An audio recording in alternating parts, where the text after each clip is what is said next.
පළමුවෙනි කම්බයින් maths කෙටි ප්‍රශ්න පත්තරය.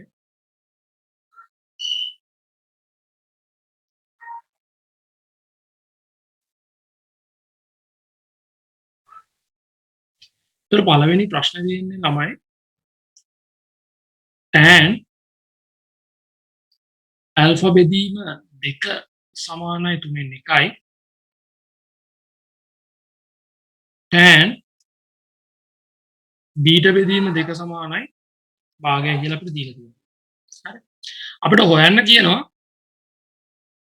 sin alpha ධන beta. sin alpha ධන beta ට අගයක් හොයන්න කියලා කියනවා.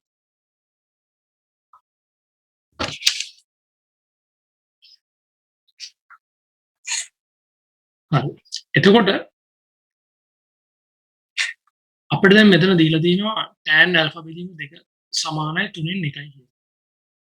ළමයි මේ දැන් tan වල භාග කෝණ දුන්නාම අපි දන්න දෙයක් තියෙනවා අපිට ඒකෙන් හොයාගන්න පුළුවන් sin alpha හොයාගන්න පුළුවන්. sin alpha උදාහරණයකට sin alpha අපිට sin alpha ලියන්න පුළුවන් tan alpha බෙදීම 2. මේක ඔයගොල්ලෝ දන්න සූත්‍රය. මේක අනිවාර්යයෙන්ම මතක තියාගත යුතු සූත්‍රය. sin alpha සමානයි දෙවාරයක් tan alpha බෙදීම 2 බෙදීම 1 ධන tan වර්ගය alpha බෙදීම 2. ඉතින් මෙතනට මේ අගේ ආදේශ කරා නම් sin alpha ට උත්තරයක් ගන්න පුළුවන්.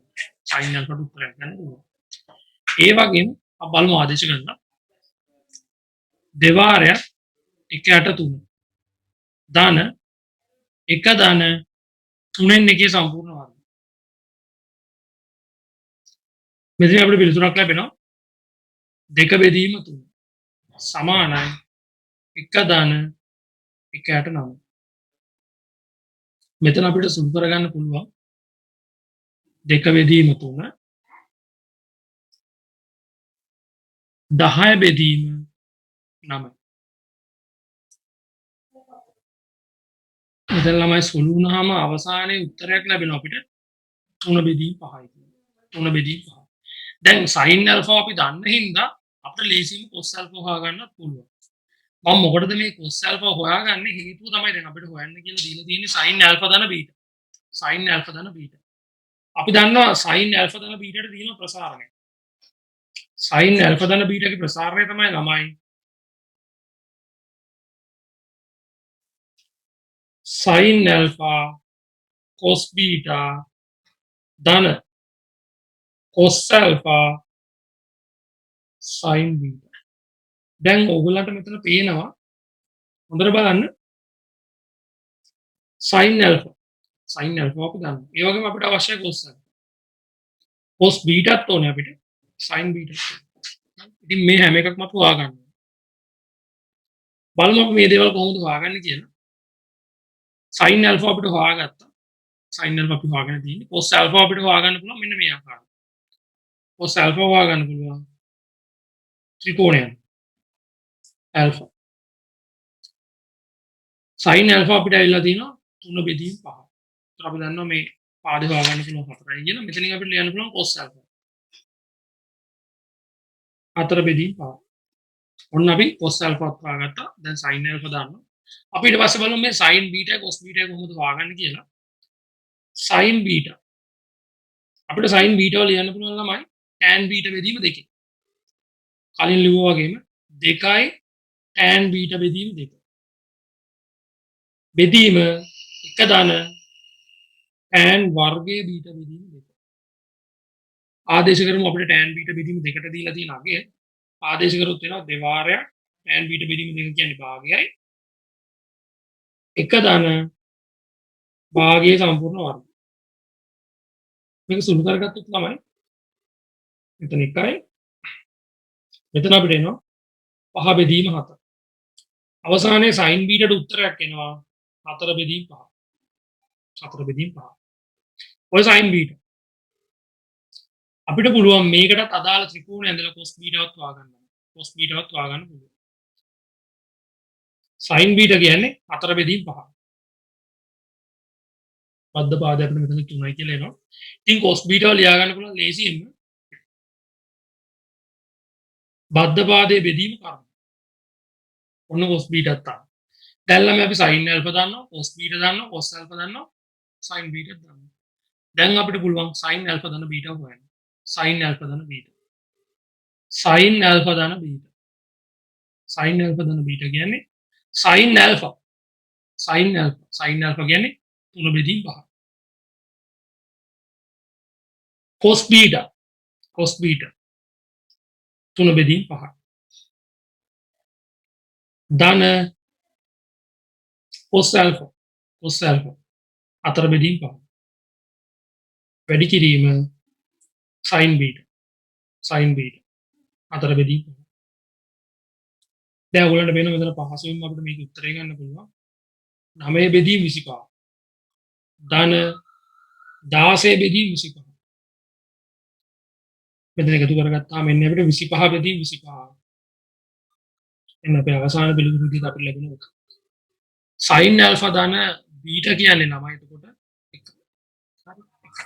එතකොට මේ ත්‍රිකෝණමිතිය ගත්තොත් සරලම ගාන මේ අපේ ප්‍රශ්න පත්‍රයේ පළවෙනි ගාන. හරි. කෙටි ප්‍රශ්නයක්. පහසු ගාන. හරි. ඊළඟට ළමයි අපි යනවා මේකේ දෙවෙනි ප්‍රශ්නෙට. දෙවෙනි ප්‍රශ්නෙට. දෙවෙනි ප්‍රශ්න. අපිට දෙවෙනි ප්‍රශ්නේ විදිහට දීලා තියෙන ළමයි සර්ව සාම්‍ය. සර්ව සාම්‍ය මේක සාධනය කරන්න කියලා දීලා තියෙන්නේ. එක ඍණ sin 6 වෙනි බලය a. ඍණ cos 5 වෙනි බලය a. සමානයි 3 බෙදීම 4යි sin වර්ග 2ක්.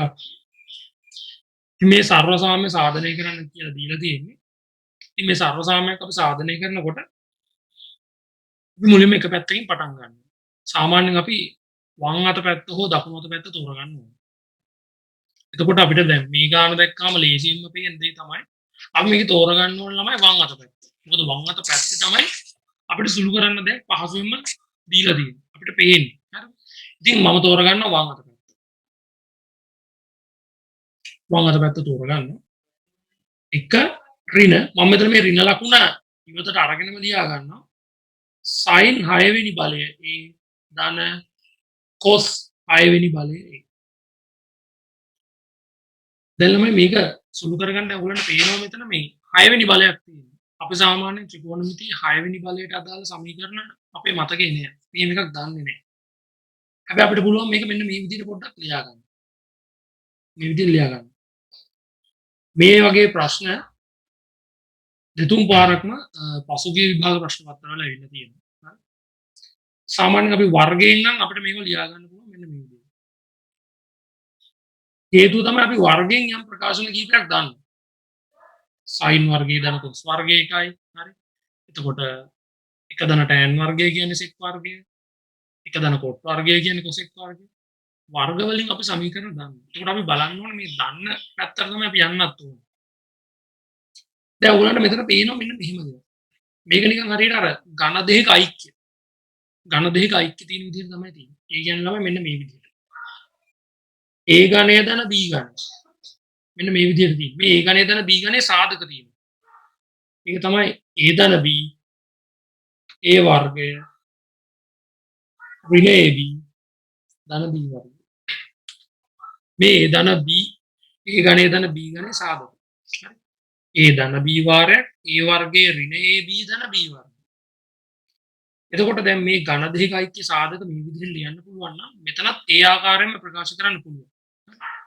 අපි බලමු මේ කොහොමද ප්‍රකාශ කරන්න කියලා. එක ඍණ දැන් මෙතන මේ sin වර්ගය කියන්නේ හරියට A වගේ. A ඝනය. එතකොට සාධක ලියවෙන්නේ ළමයි මේ විදිහට. sin වර්ගය A ධන cos වර්ගය A ධන B. A වර්ගය sin වර්ගයේ A වල වර්ගය. ඍණ AB. ඒ කියන්නේ sin වර්ගයේ A cos වර්ගයේ A ධන B වර්ගය. ඒ කියන්නේ cos වර්ගයේ A වල සම්පූර්ණ වර්ගය. දැන් මෙතන අපිට සුළු කරගන්න පුළුවන්. මෙන්න මේ දේ අපි දන්න දෙයක්. සයින් වර්ගයේ දන කොස් වර්ගය කියන්නේ එකයි. අපිට පුළුවන් එතනට ඒක ආදේශ කරන්න. එතකොට එතනට ඒක ආදේශ කරාට පස්සේ අපිට මේ ප්‍රකාශනය තවත් කෙටි වෙනවා. එක ඍණ මෙතන අපිට එනවා සයින් වර්ගය a වල සම්පූර්ණ වර්ගය ඍණ සයින් වර්ගය a වාරයක් කොස් වර්ගය a ධන කොස් වර්ගය a වල සම්පූර්ණ වර්ගය. දැන් මෙන්න මේ කොටස් දෙක හොඳට බලන්න. මෙන්න මේ කොටස් දෙක. ළමයි මේ කොටස් දෙකට අපිට ප්‍රකාශනයක් ලියා ගන්න පුළුවන් මෙන්න මේ විදිහට. බලන්න හොඳට මම මේ දෙක වෙනම ලියනවා. එතන තියෙන්නේ ඇත්තටම සයින් වර්ගය a ධන කොස් වර්ගය. මම මේ කොටස මෙන්න මේ විදිහට ගන්නවා.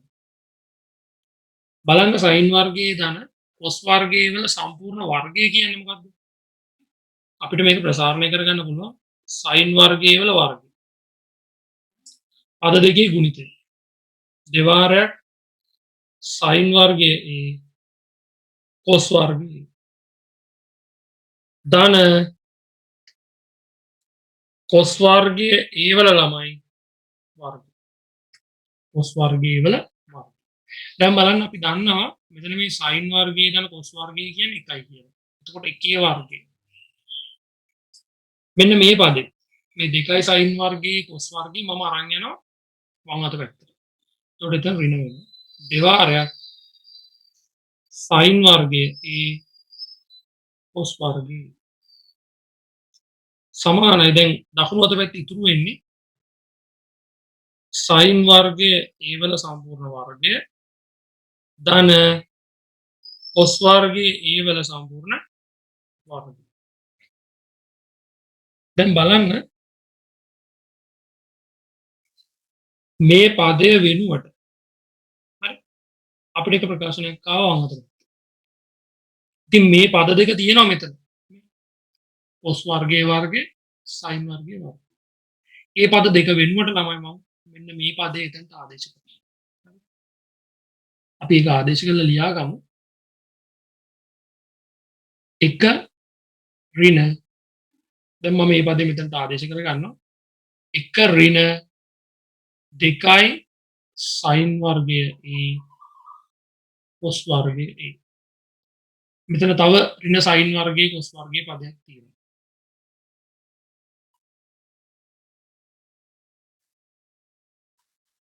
අපිට අවසානයේ මෙතන ලැබෙන ප්‍රකාශනයක් ළමයි මේක අපිට වරහන් ඉවත් කරගන්න පුළුවන්. මේ වරහන් ඉවත් කරගන්නකොට ඕගොල්ලන්ට පේනවා මෙතන මේ ඍණ එකක් හැදෙනවා. මේ ඍණෙන් වැඩි වෙලා මේක ඍණ එකක් හැදෙනවා.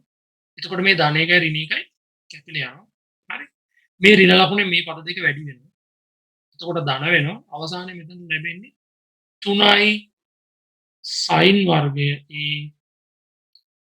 කොස් වර්ගය. ඔන්න දැන් මේ ප්‍රකාශනය අපි සුළු කරගෙන අපිට ලැබිලා තියෙනවා 3යි සයින් වර්ගය කොස් වර්ගය. හැබැයි අපිට පේනවා මෙන්න මෙහෙම දෙයක්. අපිට ගන්න තියෙන උත්තරේ තියෙන්නේ සයින් 2යි. ඒකෙත් වර්ගයක් තියෙන සයින් 2යි. දැන් ළමයි සයින් 2යි කියන්නේ මොකක්ද? අපි ළඟට බලමු සයින් 2යි කියන්නේ මොකක්ද කියලා. සයින් 2යි. සයින් 2යි කියන්නේ ළමයි 2යි සයින් a cos a 2යි සයින් a cos a. මම මේක වර්ග කරගන්නවා. සයින් වර්ගය 2යි. මෙතන මට එනවා 4යි සයින් වර්ගය a cos වර්ගය a කියලා. දැන් ළමයි මම මෙතනින් උත්තර කරගන්නවා සයින් වර්ගය a cos වර්ගය කියන පදේ. එතකොට මට මෙතනදී ලැබෙනවා a වෙනුවට සයින් වර්ගයේ a 2යි a බෙදීම 4 කියලා. දැන් මෙතන තියෙනවා ළමයි මේ පදේ. සයින් වර්ගයේ cos වර්ගය. මෙතනක් තියෙනවා සයින් වර්ගයේ cos වර්ගය. ඒ වෙනුවට අපිට ඇවිල්ලා තියෙනවා සයින් වර්ගය 2යි a බෙදීම 4 කියලා. දැන් මම මේක ආදේශ කරගන්නවා මෙතන මේ පදේ වෙනුවට. හරි. අවසානයේ අපිට එතනින් පිළිතුරු තමයි ලැබෙන්නේ. බලන්න හොඳට ලැබෙන පිළිතුර. 3 බෙදීම 4 වාරයක් සයින් වර්ගය 2යි. ඔන්න අපිට අවසානයේ දකුණු අත පැත්තට අදාළ පිළිතුරු ලැබුණා. දැන් ළමයි අපි ඊළඟට යනවා අනිත් ප්‍රශ්නෙට. අනිත් ප්‍රශ්නෙට යනවා. තුන්වෙනි ප්‍රශ්නේ. අපේ ප්‍රශ්න පත්‍රයේ තියෙන තුන්වෙනි ප්‍රශ්නේ.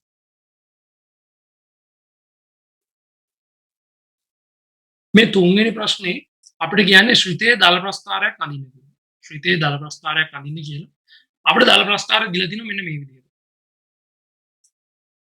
2y ඍණ 3 සමානයි cos x බෙදීම 2යි. ඒ වගේම අපිට මේ ශ්‍රිතයේ මේ ප්‍රස්ථාරය අඳින්න සීමාවක් දීලා තිනවා මෙන්න මේ අතර අඳින්න කියලා. ඒ සීමාව තමයි ළමයි ඍණ 2යි phi ධන 2යි phi අතර තමයි මේ ප්‍රස්ථාරය අඳින්න කියන්නේ. ඍණ 2යි phi ධන 2යි phi අතර. හරිද? එතකොට සමාන ලකුණු දීලා තියෙනවා. හරිද? ඒ කියන්නේ ඍණ 2යි phi දක්වා. හරි? ධන 2යි phi වලින් හරි ඍණ 2යි phi දක්වා. මේ ශ්‍රිතයේ ප්‍රස්ථාරය අඳින්න කියනවා. හැබැයි මෙතන මේ ශ්‍රිතය මෙහෙම දුන්නට අපි මේක පොඩ්ඩක් හදා ගන්නවා. කොහොමද මේක හදාගන්නේ? අපි කරන්නේ y යුක්ත කරගන්න. y. මෙතන y යුක්ත කරගත්තොත් එනවා භාගයයි cos x බෙදීම 2යි ධන 3 බෙදීම 2යි කියලා එනවා. මෙතන y අපි යුක්ත කරගත්තා. y යුක්ත කරගත්තා. y යුක්ත කරගත්තොත් අපිට එන්නේ. එතකොට දැන් අපි මෙතනදී මුලින්ම කරන්න ඕනේ ශ්‍රිතයේ ප්‍රස්ථාරයේ අඳින්න කලින් අපිට මේ සීමාවන් දෙකක් දීලා තියෙනවානේ. මේ සීමාවන් දෙකක් දීලා තියෙනවා. ඍණ 2යි phi ධන 2යි. ඍණ 2යි phi ධන 2යි phi දක්වා. අපි කරන්නේ මුලින්ම මේ සීමාවන් වලට අදාළ y කණ්ඩාංක හොයාගන්න. මේ සීමාවන් වලට අදාළ y කණ්ඩාංක හොයාගන්න. හරි? ඒකට අපි කරන්නේ මුලින්ම ඍණ 2යි phi ආදේශ කරනවා මෙතන x. එතකොට ඊට අදාළ y වලගේ ලැබෙනවා. හරි? මොකද මේ දක්වා අඳින්න කියලා තියෙන හින්දා ප්‍රස්ථාරයක සටහන් වෙනවා. ඍණ 2යි phi වලදී ලැබෙන y වලට ලැබෙන අගේ අපි එතන සටහන් කරන්න ඕනේ. අපි මුලින්ම ආදේශ කරගමු x වලට ඍණ 2යි phi. ඒතර අපි මුලින්ම සැලකමු x සමානයි ඍණ 2යි phi අවස්ථාව. y සමානයි භාගයයි cos ඍණ 2යි phi බෙදීම 2. ඒ කියන්නේ ළමයි ඍණ phi. ඒ කියන්නේ ඍණ phi. ධන 3 බෙදීම 2. දැන් cos වල ඍණ phi. cos වල ඍණ phi. සමහර ළමයින්ට දැන් මේ වගේ කෝණවල අගයන් වෙනකොට ප්‍රශ්න තියෙනවා. හරි? එතකොට මේ ප්‍රශ්න මුලින්ම විසඳගෙන ඉන්න ඕනේ මේ වගේ ගානකට එන්න කලින්. හරි? එතකොට ඒ හා සම්බන්ධව වීඩියෝකුත් අපි අනිවාර්යයෙන්ම කරනවා. හරි? මේවට තියෙන කෙටි ක්‍රම මොනවද? මේ අගයන් එකපාරම ගන්න. cos ඍණ phi. cos ඍණ phi වලට ලැබෙන අගය තමයි ළමයි ඍණ 1. cos ඍණ phi කියන්නේ ඍණ 1. එතකොට y සමානයි භාග්‍ය වාරයක් cos ඍණ phi කියන්නේ ඍණ 1යි ධන 3 බෙදීම 2යි. ධන 3 බෙදීම 2යි. එතකොට අපිට මෙතනදී y වලට අගයක් ලැබෙනවා y සමානයි 1යි. y සමානයි 1යි. හරි? මේක සුළු කරගත්තොත් අපිට එක ලැබෙනවා. ඒ අපි හෙව්වේ x සමානයි ඍණ 2යි phi වලදී. ඊළඟට අපි ආයි y වල අගය හොයනවා x සමානයි 2යි phi වලදී. x සමානයි 2යි phi වලදී. ඒතර y සමානයි භාගයයි cos 2යි phi බෙදීම 2 කියන්නේ cos phi ධන 3 බෙදීම 2. ඉතින් මේ ත්‍රිකෝණමිතිය හොඳ දැනුමක් තියෙන අය දන්නවා මේ cos ඍණ phi cos phi එකම අගයන් ලැබෙන්නේ. එකම අගයන් ලැබෙන්නේ භාගයයි cos phi කියන්නේ තමයි ඍණ 1. ධන 3 බෙදීම 2. එතකොට අපිට පිළිතුරක් ලැබෙනවා y සමාන 1යි කියලා. ඉතින් ඔන්න cos x වලට ඍණ 2යි phi ලැබෙන කොටත් ලැබුණේ y වලට 1. x වලට ධන 2යි phi ලැබෙන කොටත් ලැබුණේ y වලට 1. හරි. ඊළඟට අපිට මේ අනිවාර්යම ඕන දෙයක් තමයි x සමානයි බිඳුව. x සමානයි බිඳුව. ඒක අපි හොයන්න අවශ්‍ය වෙන්නේ මේ ප්‍රස්ථාරය මේ y අක්ෂය හරහා යන හින්දා, ඒ කියන්නේ x සමානයි බිඳුව පහු කරගෙන යන්නේ. y අක්ෂය හරහා යන්නේ. ඒකින්ද අපිට එතනදී y අක්ෂය කැපෙන තැන දැනගන්න ඕනේ. හරි. නැත්නම් ප්‍රස්ථාරය අපිට මේ සාර්ථක දැනගන්න බැරි වෙනවා. ඉතින් අපි කරන්නේ x සමානයි බිඳුව ආදේශ කරනවා. x සමානයි බිඳුව. අපි දන්නවා x බිඳුව ආදේශ කරොත් cos බිඳුව එන්නේ. cos බිඳුව එන්නේ. cos බිඳුවගේ 1යි. ඒතර භාගය cos බිඳුව කියන්නේ 1යි. ධන 3 බෙදීම 2. මෙතනදී අපිට y ට ලැබෙනවා කියන්නේ 2යි. y 2. හරි. ඔන්න දැන් අපි අගයන් කීපයක් හොයාගත්තා. ඊට පස්සේ අපි බලන්න ඕනේ ඔය දීලා තියෙන පරාසය තුල මේ දීලා තියෙන ත්‍රිකෝණමිතික ශ්‍රිතය උපරිමයකට යනවද අවමයකට යනවද උපරිමයකට යනවා නම් මොනවද උපරිම කණ්ඩාංක සහ අවම කණ්ඩාංක අවමයකට යනවා නම් අවම කණ්ඩාංක මොනවද කියලා අපි බලන්න ඕනේ. ඒතර ඔය දීලා තියෙන පරාසය තුල යනවා නම් තමයි අපි ඒව ලකුණු කරන්නේ ප්‍රස්තාව. අනිවාර්යයෙන්ම මේ ඕනම සිතේකට උපරිම අවම තියෙනවා. මේ දීලා තියෙන පරාසය තුල තියෙනවද කියන එක බලන්න ඕනේ. ඒතර අපි ඒක බලන්නේ මෙන්න මේ විදිහට. y උපරිම ළමයි y වලට ලැබෙන්න පුළුවන් උපරිම අගය තීරණය කරන්නේ මෙහෙම. දැන් මේ y වල අගය වෙනස් වෙන්නේ කවුරු මතද? මෙන්න මේ cos මත. මේ cos වලට x වලට එක එක අගයන් දාන්න cos වලට ලැබෙන අගයන් වෙනස් වෙනවා. ඒකට මේ cos වලට ලැබෙන අගයත් එක්ක මේ y වල අගයත් වෙනස් වෙනවා. හරි. ඒකට ඔයගලන්ට තේරෙනවා y උපරිම අගයකට යන්නත් පුළුවන්, අවම අගයකට යන්නත් පුළුවන්.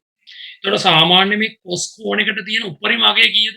cos දෝලණය වෙන්නේ ධන 1 ඍණ 1 අතර. ඒ කියන්නේ cos වලට ලැබෙන උපරිම අගය කීයද? 1. cos වලට ලැබෙන උපරිම අගය 1 ළමයි. දැන් අපි ඒක ආදේශ කරමු. භාගේ cos වලට ලැබෙන උපරිම අගය 1 ධන 3 බෙදීම 2. ඉතින් ඔය cos වලට ලැබෙන උපරිම අගය ලැබෙද්දි y උපරිම වෙනවා. ඒතර මෙතනින් අපිට ලැබෙනවා y ලැබෙන උපරිම අගය 2 කියලා. y ලැබෙන උපරිම අගය 2. අපි බලන්න ඕනේ ඔය y වලට ලැබෙන උපරිම අගය 2 ඔය පරාසය තුල x අගයන් කීයකද ලැබෙනවද කියලා. ඔය පරාසය තුල x අගයන් කීයකද ලැබෙනවද කියලා බලන්න ඕනේ. හරි. අපිට එක අගයක් ආවම x බිඳුවේදී y 2 වෙනවා. අපි බලන්න ඕනේ තව මේ x අගයන් කීයකද ලැබෙනවද? සමහරවිට ලැබෙන්නත් පුළුවන්.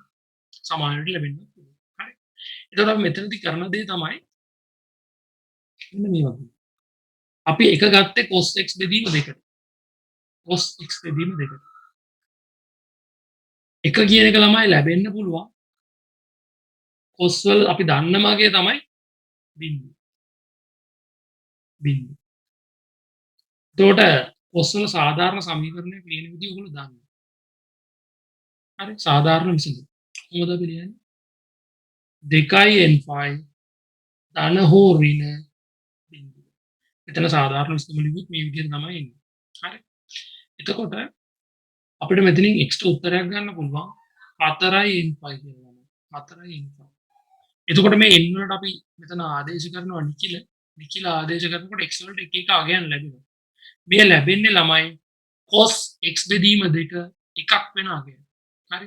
cos x බෙදීම 2 කියන කෝණෙට එකක් ලැබෙන අගයන් තමයි මේ n වලට එක එක අගයන් ආදේශ කරනකොට අපිට ලැබෙන්නේ. හරි. දැන් බලන්න උදාහරණයකට n බිඳුව. n සමානයි බිඳුව ආදේශ කරොත් x ට උත්තරයක් ලැබෙනවා බිඳුවයි. බලන්න ළමයි n වලට එක ආදේශ කරනවා. එතකොට ලැබෙනවා x වලට 4යි 5. ඒ වගේම තමයි ළමයි n සමානයි ඍණ 1 ආදේශ කරනවා. එතකොට x ට ලැබෙනවා ඍණ 4යි 5. හරි. එතකොට අපේ ඔය පරාසය ඇතුළත දැන් මේ n සමාන 1 දැම්මම 4යි 5 ලැබෙන්නේ. කියන්නේ 4යි 5 කියනාගේ අපේ පරාසය ඇතුළත නැහැ. ඒ කියන්නේ ඒක ගැලපෙන්නේ නැහැ. ඍණ 1 ආදේශ කරාම ඍණ 4යි 5 එන්නේ. ඍණ 4යි 5 මේ පරාසය ඇතුළත නැහැ.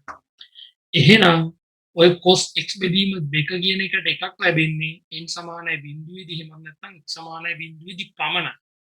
ඒ කියන්නේ උපරිම අගයක් තියෙන්නේ x සමානයි බිඳුවේදී විතරයි ඔය පරාසය ඇතුළත. x සමානයි බිඳුව.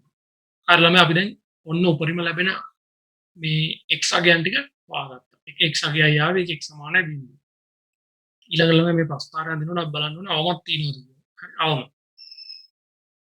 y අවම y අවමයක් ලැබෙන්නේ ළමයි මේ cos x බෙදීම කියන මේ කොටසට අවමම අගය ලැබෙනවා. එතකොට එයාට ලැබෙන්න පුළුවන් අවමම අගය ඍණ 1. මම කිව්වා මේක cos කියන කෝණය දෝලණය වෙන්නේ ඍණ 1යි ධන 1යි අතර. එතකොට අඩුම අගය එහෙම නැත්නම් අවම අගය ඍණ 1. එයාට අවම අගයක් ලැබෙනකොට මේ y අවම වෙනවා. ඒතර y ට අවම අගය ලැබෙන්නේ cos x බෙදීම 2 අවම වෙනවා. එතකොට එයාට ලැබෙන්න පුළුවන් අඩුම අගය ඍණ 1යි 3 බෙදීම 2. එතකොට මේක සුළු කරගත්තොත් අපිට උත්තරයක් එනවා y අවම කියන්නේ 1යි කියලා. y අවම කියන්නේ ළමයි 1යි කියලා. හරි. එතකොට ඔය y ට එකක් ලැබෙන අපි කෝණ දෙකක් කලින් හොයාගත්තා. x සමානයි 2.5 x සමානයි 2.5 x සමානයි ඍණ 2.5. හරි. x සමානයි 2.5 x සමානයි ඍණ 2.5 ඔය x අගයන් වලදී අපිට y ට ලැබුණේ 1. y ට ලැබුණේ 1. දැන් අපි බලන්න ඕනේ මේ දෙක හැරෙන්න තවත් අගයන් තියෙනවද කියලා. හරි මේ x සමානයි ඍණ 2.5 o 2 ධන 2.5 හැරෙන්න තවත් x වල අගයන් තියෙනවද y එකක් ලැබෙන්න. අපි බලමු. කලින් ක්‍රමයටම තමයි බලන්නේ. එතකොට cos x බෙදීම දෙකට තමයි අපි ආදේශ කරේ ඍණ 1. ඒකට ඍණ එකක් ලැබෙන කෝණය ආසන්නතම කෝණය තමයි ඍණ එකක් ලැබෙන phi. හරි. ඍණ එකක් ලැබෙන ආසන්නතම කෝණය තමයි cos phi. ඒතර මෙතන සාධාරණ විසඳුම අපිට ලියන්න පුළුවන් x බෙදීම 2 සමානයි 2n phi ධන හෝ ඍණ phi. දැන් මේ සාධාරණ විසඳුම ලියන එකේ ප්‍රශ්න තියෙනවා ගොඩක් ළමයින්ට. හරි. ඉතින් අපේ ත්‍රිකෝණමිතියට අදාළ මේ වීඩියෝ මාලාව බැලුවා නම් මේ ප්‍රශ්නේ විසඳගන්න පුළුවන්. හරි. එතකොට මෙතනින් අපිට x උක්ත කරගන්න පුළුවන් මේ විදිහට. දෙවාරයක් 2n phi ධන හෝ ඍණ phi. එතකොට මේ විසඳුම ලියලා තියෙන්නේ මොකක්ද? මේ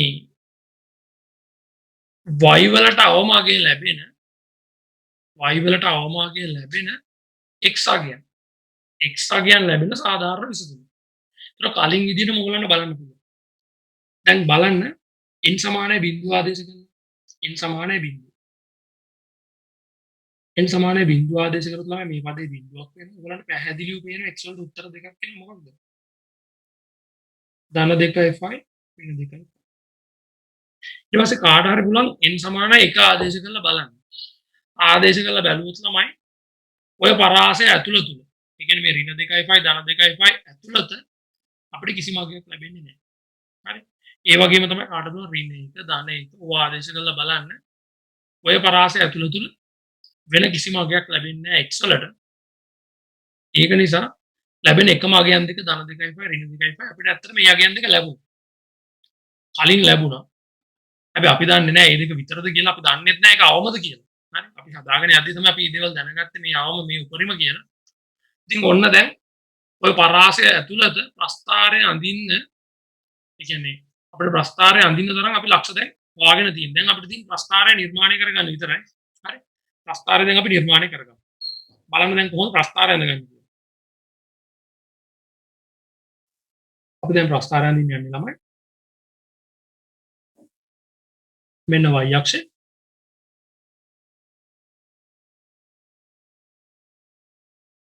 මෙන්න ළමයි x අක්ෂය.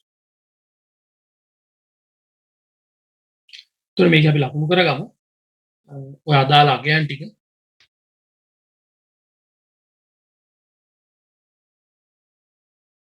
x සමානයි අපි x අක්ෂ ලකුණු කරගන්න ඕන 2යි ෆයි ඍණ 2යි ෆයි. ඒ වගේම y අගයන් අපිට එතනදී ආවේ 2 ආව y වලට. ඒ වගේම y වලට එකක් තමයි. හරි. එතකොට y වලට 2 ලැබුණා. y වලට 2 කියන එක ලැබුණා. ඒ කියන්නේ උපරිමාගය ලැබුණා. x සමානයි බිඳුව. x සමානයි බිඳුව. ඉතින් අපි ඒ ලක්ෂය ලකුණු කරනවා. ඒ ලක්ෂය මම ලකුණු කරනවා. මෙන්න මෙතන. හරි. ඊළඟට ළමයි මේ 1 කියන එක ලැබුණා. ඍණ 2යි ෆයි ධන 2යි ෆයි දෙකේදීම. ඒ වගේම ඔය 1 කියන්නේ ඔය සූත්‍රය අවමාගය. ඔය සූත්‍රය අවමාගය. ඒතර අපිට ඒක ලකුණු කරගන්න පුළුවන් මේ විදිහට.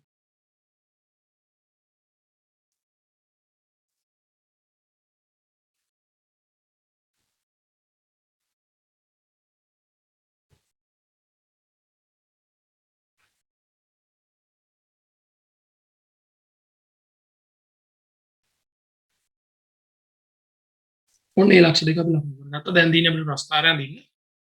මෙන්න ප්‍රස්තාරය.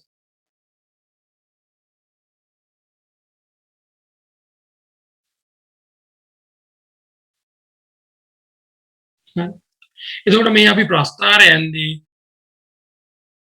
y සමානයි භාගයයි cos x බෙදීම 2 ධන 3 බෙදීම 2.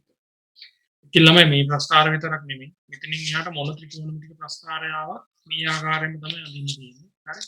ඉතින් අලුත් සිලබස් එක 2019 පස්සේ ත්‍රිකෝණ මිතියට අදාළ ගණන් වලදී කීප පාරක් මේ ප්‍රස්ථාරය අඳින්න දීලා තිබුණා.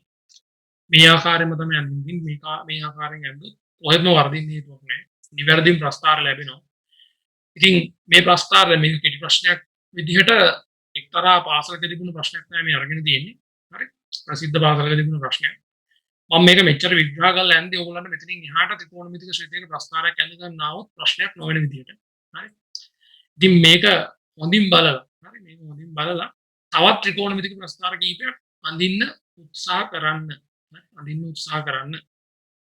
හරිලම. එතකොට අපි හදලා ඉන්නේ අපේ ප්‍රශ්න පත්‍රයේ තුන්වෙනි ප්‍රශ්නේ. තුන්වෙනි ප්‍රශ්නය. දැන් ඊළඟට යනවා හතරවෙනි ප්‍රශ්නෙට. හතරවෙනි ප්‍රශ්නේ. ළමයි හතරවෙනි ප්‍රශ්නේ විදිහට මම දීලා තිබුණේ මෙන්න මේ ඛණ්ඩාංක දෙකක් දීලා තිබුණා. AE, බිඳුව. තව ඛණ්ඩාංකයක් දීලා තිබුණා ඍණ AE, බිඳුව කියලා.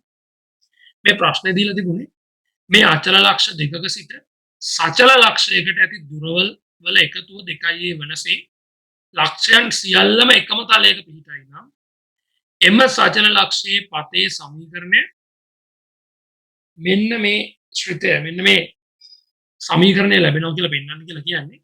මෙන්න මේකයි සමීකරණය. x වර්ගය බෙදීම a වර්ගය ධන y වර්ගය බෙදීම a වර්ගය එක ඍණ e වර්ග සමානයි 1යි. හරි. මොකක්ද මෙතනදී කියන්නේ? මෙන්න මේ ලක්ෂ දෙකේ ඉඳන් සචල ලක්ෂයකට තියෙන දුරවල් වල එකතුව 2යි. ඒ කියන්නේ මෙන්න මෙහෙම අපි හිතමු. අපි සරල රූපයක් අඳගමු.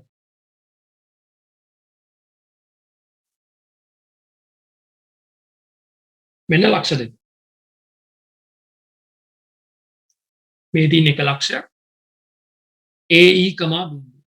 මේ තියෙන ළමයි අනිත් ලක්ෂය ඍණ AE, බිඳුව. එතකොට සචල ලක්ෂයක් තියෙනවා. මම එක මේ වගේ තැනකින් ලකුණු කරනවා. මේ සචල ලක්ෂයට මේ ලක්ෂ දෙකේ ඉඳන් දුරවල් තියෙනවා. ඔන්න මම ලකුණු කරා. මම මේ දුරවල් දාගන්න මෙන්න මේ විදිහට x1 x2 මේ සතර ලක්ෂය මම ගන්නම් x, y කියන. හරි. සාධාරණ ලක්ෂයක් x, y කියලා ගන්නවා. මේගොල්ලෝ කියන්නේ මෙන්න මේ ලක්ෂවල ඉඳන් මේ සතර ලක්ෂයට තියෙන මේ දුරවල් වල එකතු. එහෙමත් නැත්නම් මම මෙතන මේ දාගෙන තියෙන දුරවල් x1 x2 කියලා. ඔන්න ඔය x1 දාන x2 සමාන වෙනවලු 2යි. x1 දාන x2 සමාන වෙනවලු 2යි. එහෙම සමාන වෙනවා නම් මෙන්න මේ සමීකරණය අපිට ලැබෙනවා කියලා පෙන්වන්න කියලා කියනවා. මෙන්න මේ සමීකරණය අපිට ලැබෙනවා කියලා පෙන්වන්න කියලා කියනවා. ඉතින් ළමයි මේ සරල රේඛාව කියන පාඩමට අදාළ ප්‍රශ්නයක් තමයි. ඉතාලම සරල ප්‍රශ්නයක්. හරි. ඉතාමත්ම සරල ප්‍රශ්නයක්. අපි බලමු මේ කොහොමද විසඳන්නේ කියලා. ඉතින් මම මුලින්ම x1 වල ලියනවා. ලක්ෂ දෙකක් අතර දුර කොහොමද හොයන්නේ? ලක්ෂ දෙකක් අතර දුර කොහොමද හොයන්නේ? ලක්ෂ දෙකක් අතර දුර හොයන්නේ ළමයි x ඛණ්ඩාංක අතර අන්තරයේ වර්ගය. x ඛණ්ඩාංක අතර අන්තරයේ වර්ගය. මෙතන x ඛණ්ඩාංක අතර අන්තරයේ වර්ගය ලියන්න පුළුවන්. x ඍණ AE වල සම්පූර්ණ වර්ගය. y ඛණ්ඩාංක අතර අන්තරයේ වර්ගය. y ඍණ බිඳුවේ වර්ගය එකතු කරා වර්ගමූලය ගත්තා. ඔය x1. ඉතින් ඔය විදිහටම x2 ට ප්‍රකාශනයක් ගන්න පුළුවන්. x2. x2 කියන මේ ලක්ෂ දෙක අතර දුර හොයන්න පුළුවන්. x ඛණ්ඩාංක අතර අන්තරයේ වර්ගය.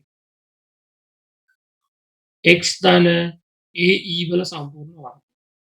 ධන y ඛණ්ඩාංක අතර අන්තරයේ වර්ගය. y ඍණ බිඳුවේ සම්පූර්ණ වර්ගය. හරි. මෙන්න මේ දුරවල් වල එකතුව.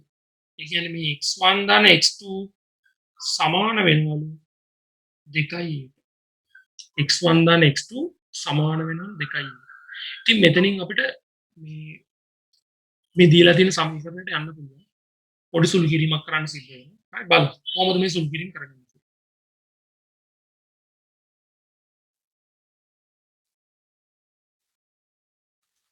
x ඍණ ae වල සම්පූර්ණ වර්ගය y ඍණ බිංදුවේ වර්ගය කියන්නේ y වර්ගය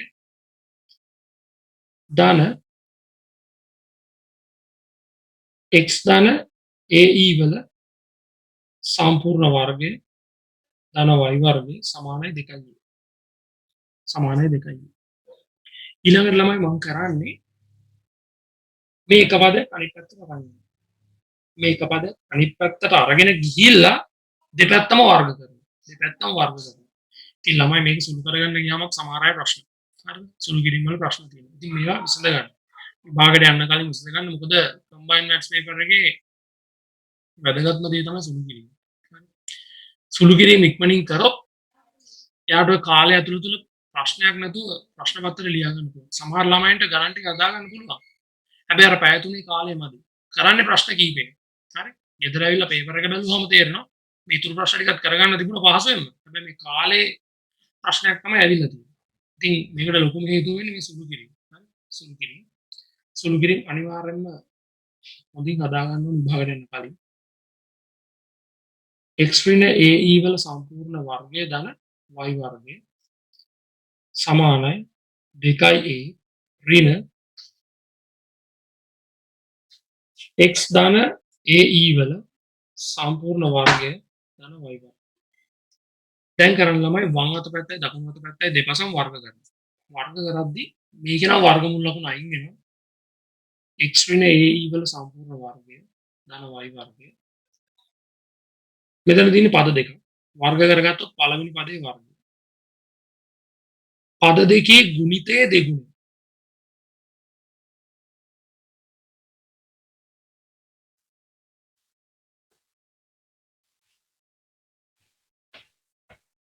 ඊට පස්සේ මෙන්න මේ පදේ වර්ගය. ඒතර වර්ගමූල ලකුණු අයින් වෙනවා.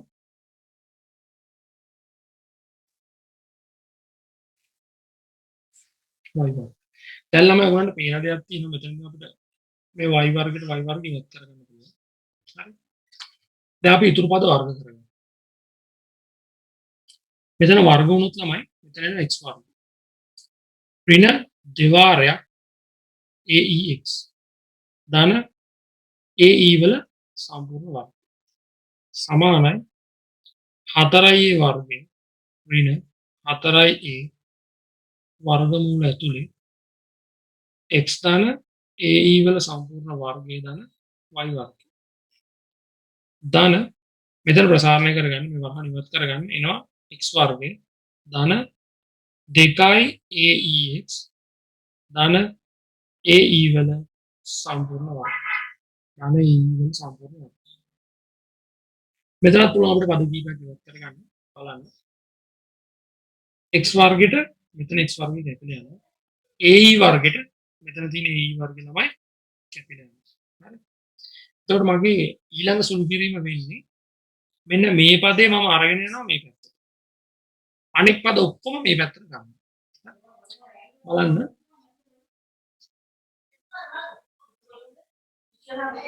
4a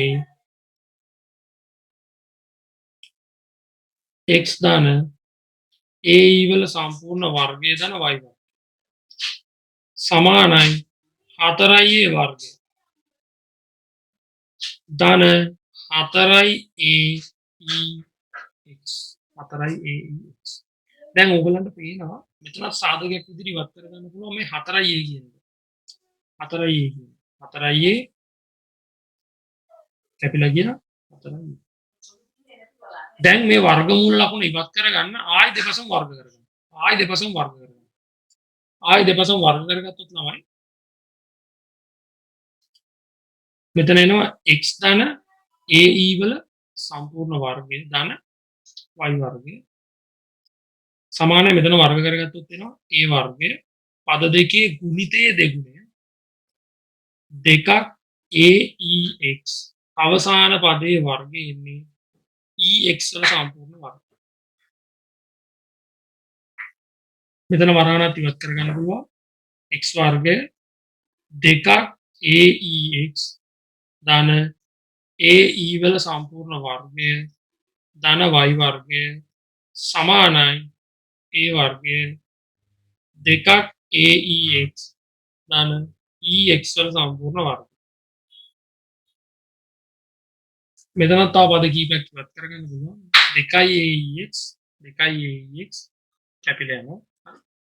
දැන් මෙතන අපි කරන්නේ තමයි x වර්ග පද එක පැත්තකට ගන්න. x වර්ග පද එක පැත්තකට ගන්න. x වර්ග පද එක පැත්තකට ගත්තොත් y වර්ග පදත් එක පැත්තකට ගත්තොත් මෙන්න මෙහෙම අපිට ප්‍රකාශ වෙනවා. x වර්ගය ඍණ e වර්ගය x වර්ග ධන y වර්ග මේ පැත්තට එනවා a වර්ගය ඍණ a වර්ග e වර්ග කියන එක. දැන් මේ ප්‍රකාශන අපි හදාගන්නවා මේ විදිහට. x වර්ගය 1 ඍණ e වර්ග ධන y වර්ග සමානයි a වර්ගය 1 ඍණ e වර්ග. දැන් a වර්ගයේ වාරයක් 1 ඍණ e වර්ගයේ මුළු ප්‍රකාශනයෙන් බෙදන්න. එතකොට අපිට ලැබෙනවා x වර්ගය බෙදීම a වර්ග ධන y වර්ගය බෙදීම 1 ඍණ e වර්ග සමානයි මේ පැත්තෙන්. ඔන්න අපිට අදාළ උත්තරේ ලැබුණා. ඉතින් ඕගොල්ලන්ට තේරෙනවා සරල රේඛාව විතරයි. මේ ප්‍රකාශනය කරන්න අපිට අවශ්‍ය මේ සරල රේඛාව විතරයි. සරල රේඛාවක ලක්ෂ දෙකක් අතර දුර. ලක්ෂ දෙකක් අතර දුර හොයන මෙන්න මේ පහසුම ක්‍රමයේ විතරයි අවශ්‍ය මේ ගාන හදාගන්න. සාහිත්‍ය අමතර සුළු කිරීම. සුළු කිරීම හොඳටම තියෙනවා. කිසිම ගැටලුවක් නැහැ. ඊළඟට ළමයි යනවා අපේ ප්‍රශ්න පත්‍රයේ පස්වෙනි ගාන. පස්වෙනි ගාන.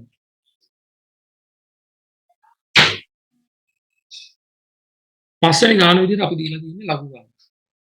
ලඝු ගානක් දීලා තියෙන්නේ log t පාදයට a බෙදීම b ඍණ c සමානයි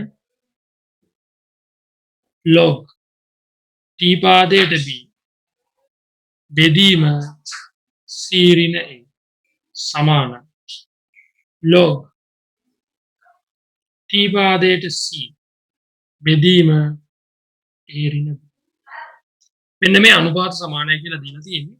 අපිට මෙතනදී පෙන්වන්න කියන මෙන්න මේ ප්‍රකාශය. a වල a b වල b c වල c වෙනවා. ඔන්න ඔය පද තුනේ ගුණිතය එකට සමාන වෙනවා කියලා පෙන්වනවා. එකට සමාන වෙනවා. මම මෙතනදී කරන්න ළමයි මෙන්න මෙහෙම දෙයක්. මේ අනුපාත වෙන වෙනම මේ අනුපාත වෙන වෙනම t කියන නියතයකට සමාන වෙනවා. අපි t ගන්නෙ නැතුව k කියන එක ගමු. k කියන නියතයකට අපි සමාන වෙනවා.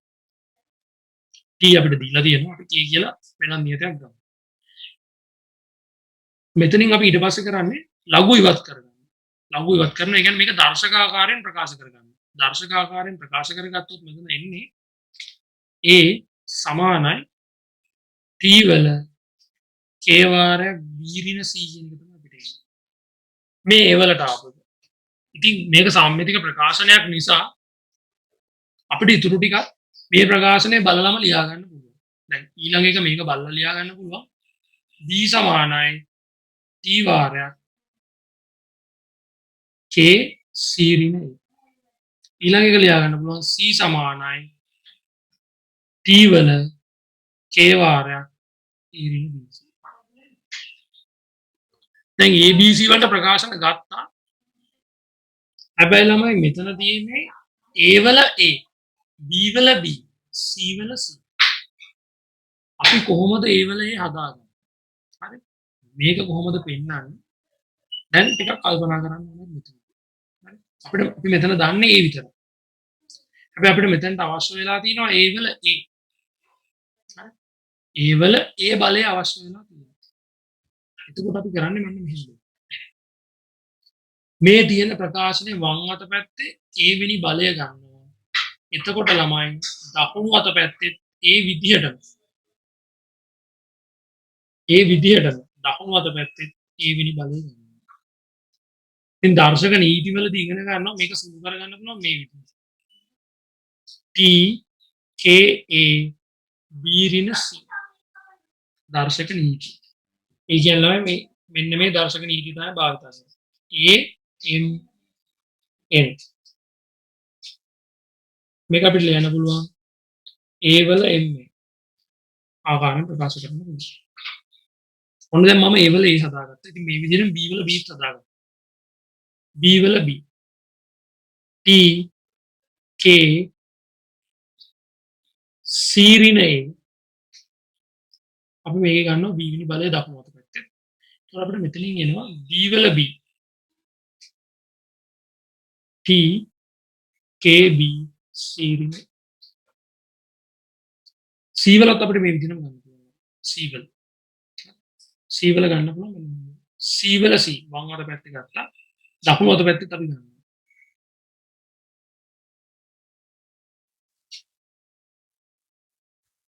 එතකොට එනවා C වල C සමාන T K C ඍණ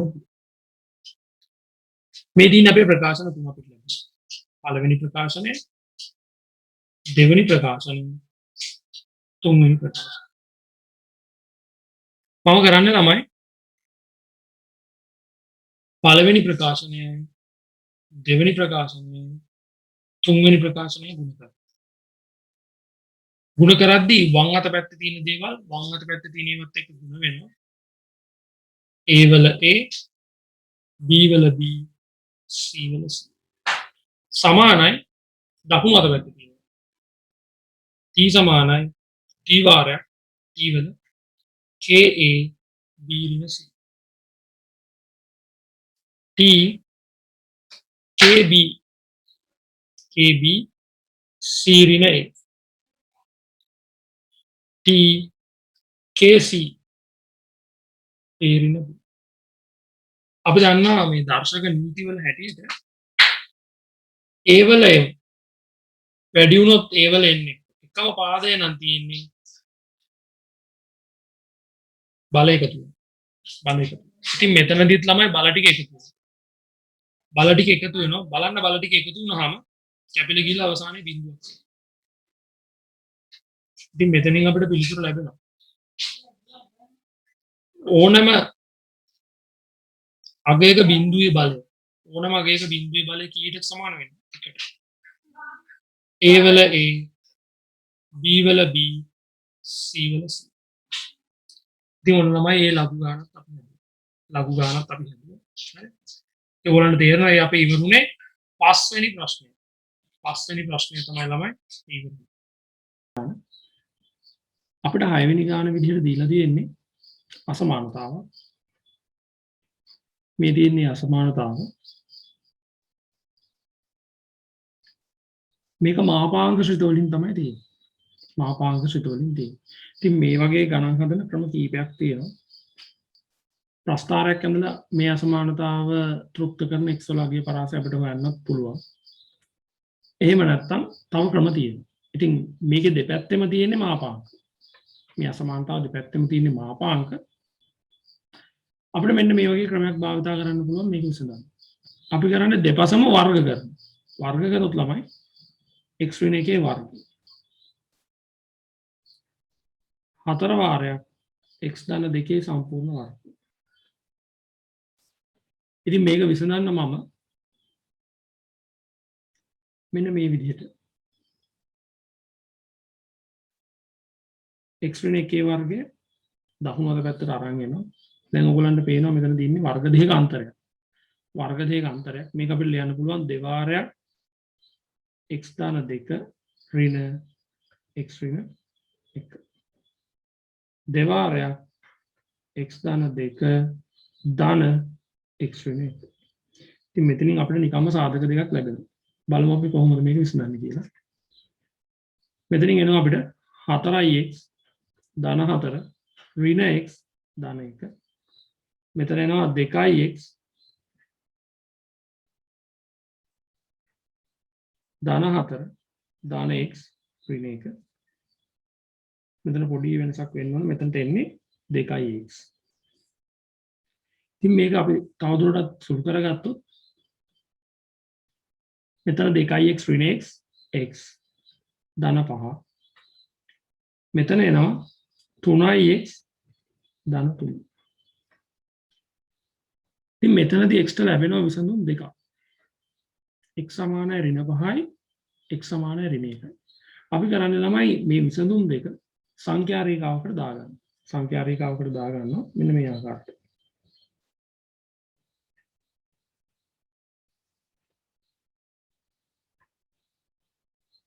අපි සංඛ්‍යා රේඛාවකට දාගන්නවා මේ විසඳුම් දෙක x සමානයි ඍණ 5 x සමානයි ඍණ 1 ඍණ 5 ඍණ 1 දැන් අපේ ඊළඟ පියවර වෙන්නේ මෙන්න මේ එක්කේ මෙන්න මේ පරාසයන් ඇතුලේ තියෙන සංඛ්‍යාවක් අපි තෝරගෙන මේ අසමානතාවට දාලා බලන එක තෘප්ත කරන්නේ මොන ප්‍රදේශයේ තියෙන සංඛ්‍යාවක්ද කියලා හොයලා බලන්න. ඉතින් අපි මේකට අපි මුලින්ම තෝරගන්නවා. මම තෝරගන්නවා මේ ඍණ 1කට වඩා වැඩි පැත්ත. මෙන්න මේක. ඍණ 1කට වඩා වැඩි පැත්ත. මේ ඍණ 1කට වඩා වැඩි පැත්ත තියෙන සංඛ්‍යාවක් විදිහට අපිට ගන්න පුළුවන් බිඳුව. ඉතින් ළමයි බිඳුව ආදේශ කරොත් මෙතනට x වලට අපිට මෙතන ලැබෙන්නේ ධන උත්තරය.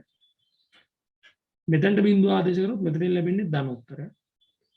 ඒකින්ද ධන උත්තරයක් තවත් ධන උත්තරයක් එක ගුණ වුණොත් අපිට ලැබෙන්නේ ධන උත්තරය. මම මෙතනට දාගන්නවා. ඒ කියන්නේ ඍණ එකෙන් මේ පැත්තේ තියෙන සංඛ්‍යා ආදේශ කරොත් මේ අසමානතාවට අපිට ලැබෙන්නේ ධන. ඊට පස්සේ බලනවා ඍණ 5යි ඍණ 1යි අතර. ඍණ 5යි ඍණ 1යි අතර. ඍණ 5යි ඍණ 1යි අතර ගත්තොත් ඍණ 5යි ඍණ 1යි අතර අපිට දාන්න පුළුවන් ඍණ 2. තමයි ඍණ 2 දැම්මොත් මෙතනින් ලැබෙන්නේ ධනාංගය.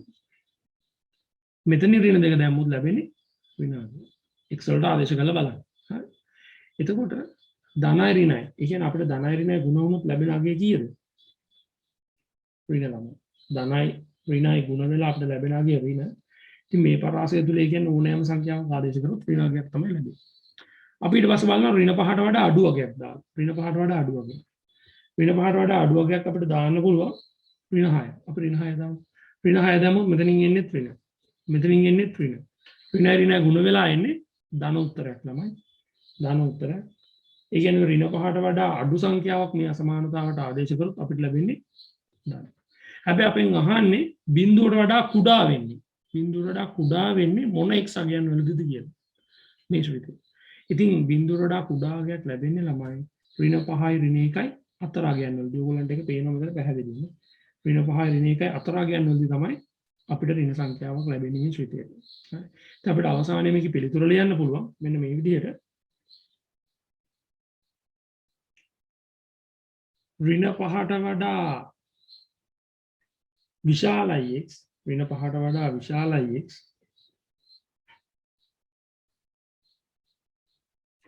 ඍණ 1ට වඩා කුඩායි x.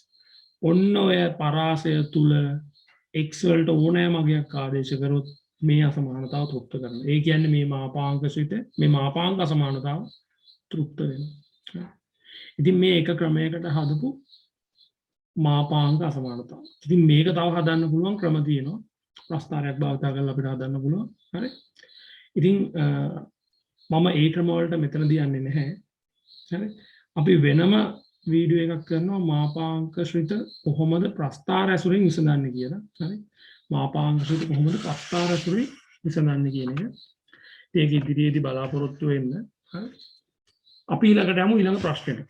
ඊළඟ ප්‍රශ්නේ ළමයි අපිට දීලා තියෙන්නේ ගණිත අභ්‍යුන්නේ මූලධර්මයේ භාවිතා කරලා ශ්‍රිතයක් දීලා තියෙනවා.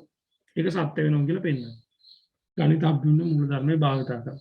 ඉතින් දැනට ඒ ලෙවල් විභාගයේ එන ඔයගොල්ලන්ගේ PO පේපර් එකේ කෙටි ප්‍රශ්න පත්‍රයේ පළවෙනි ප්‍රශ්නය බොහෝ දුරට මේ ගණිත අභ්‍යුන්නේ මූලධර්මයේ භාවිතා කරලා පෙන්වන්නේ ප්‍රකාශනයක් තමයි එන්නේ.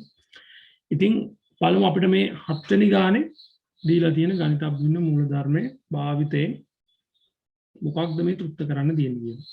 අපිට දීලා තියෙන්නේ මේ සත්‍යාපනය කරන්න කියලා ශ්‍රිතයක් දීලා තියෙනවා fn සමානයි 10 2n ඍණ 1 වෙනි බලය ධන 1 කියන මේ ශ්‍රිතය 11න් බෙදෙනවා කියලා පෙන්වන්න. n වල ඕනෑම අගයක් සඳහා මේක 11න් බෙදෙනවා කියලා පෙන්වන්න. ඉතින් අපි මුලින්ම කරන්නේ n සමානයි 1ට සත්‍ය බව පෙන්වනවා. n සමානයි 1ට සත්‍ය බව පෙන්වීම. n සමානයි 1ට සත්‍ය බව පෙන්වීම. දැන් මෙතනදී කරන්නේ මුලින්ම n සමාන 1 ආදේශ කරලා පෙන්නනවා මේක 11න් බෙදෙනවා කියලා. එතකොට n සමාන 1 ආදේශ කරමු 10 2 n වෙනුවට 1 ආදේශ කරනවා දාන 1. ඉතින් මෙතනදී අපිට ලැබෙන 11යි කියලා. ඒ කියන්නේ මේක n සමාන 1ට සත්‍ය වෙනවා. අපිට 11 කියලා ආවේ 11න් බෙදෙනවා. එතකොට අපි ලියනවා මෙතනින් n සමාන 1ට සත්‍ය වේ. ඊළඟට ළමයි අපි n සමානයි p කියලා මේ ඕනෑම සංඛ්‍යාවක් සලකනවා. n සමානයි p කියලා. n සමානයි p කියලා මේක බිඳුවක් එනුත් අතර එකත් එනුත් අතර තියෙන ඕනෑම සංඛ්‍යාවක්. එතකොට n සමානයි p ට අපි ඊළඟ පියවර ගන්නේ සත්‍යයි කියලා අපි උපකල්පනය කරනවා. n සමානයි p ට සත්‍ය බව උපකල්පනය කරනවා. අපි උපකල්පනයක් කරනවා.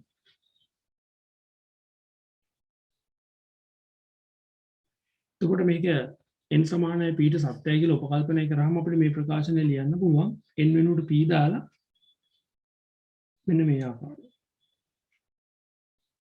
ඒ කියන්නේ දැන් මේකේ 11න් බෙදෙනවා. n සමානයි p ට සත්‍යයි කියන්නේ ළමයි මේකේ 11න් බෙදෙනවා. ඒ කියන්නේ මේකේ 11 ගුණාකාරයි. ඒක නිසා මම මේක ලියා ගන්නවා 11යි k කියලා. 11යි k කියලා. මගේ ඊළඟ පියවර තමයි n සමානයි p ටත් මේක සත්‍ය නම් n සමානයි p ධන එකට. p කියන්නේ ඕනෑම සංඛ්‍යාවක්. එතකොට ඊට වඩා තවත් එක සංඛ්‍යාවක් ඉස්සරහෙන් අපි ගත්තොත් එහෙම ඒකටත් සත්‍ය වෙනවා කියලා පෙන්වන්න තමයි මේ යන්නේ. n සමානයි p ධන එකට සත්‍ය බව පෙන්වීම.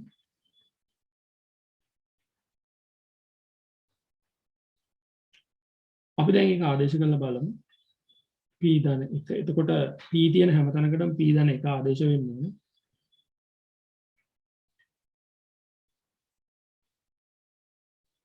දැන් බලමු මේක කොහොමද අපි සුළු කරගන්නේ කියලා. අපිට මෙතනින් එනවා 10 2p ධන 1 මෙතන එනවා ධන 1. මම කරන්නේ මෙතනින් 10 වර්ගයක් ඉවතට ගන්නවා. 10 වර්ගයක් ඉවතට අරගෙන මම ළම අර කලින් ප්‍රකාශනෙ මෙතනින් ලියා ගන්නවා.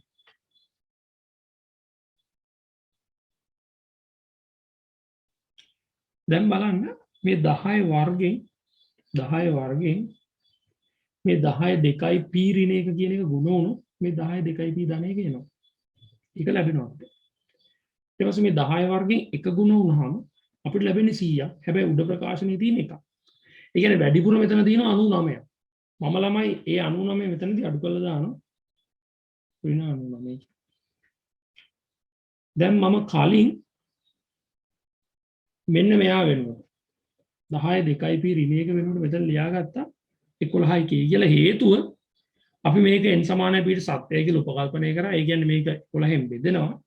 ඒකෙන් ඉඳලා තමයි මේක අපි 11යි k කියලා ගත්තේ. එහෙමත් නැත්නම් 11 ගුණාකාරයක් කියලා ගත්තේ. එහෙනම් මෙයා 11 ගුණාකාරයක්ද? මේ තියෙන්නේ 11 ගුණාකාරය. ඒතර මේ වෙනුවට මට මෙතනින් ගත්ත මේ 11යි k කියන එක ආදේශ කරගන්න පුළුවන් 11යි k ඍණ 99. දැන් මම 11 සාධකයක් විදිහට ඉවතට ගන්නවා.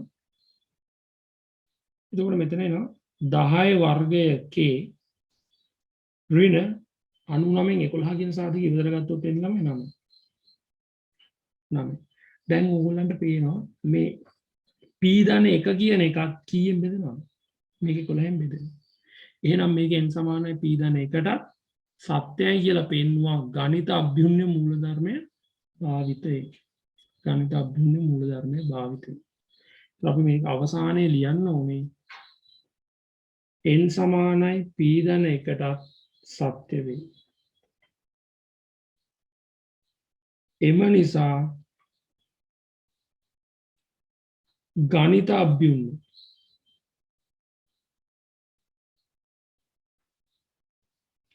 මූලධර්මය අනුව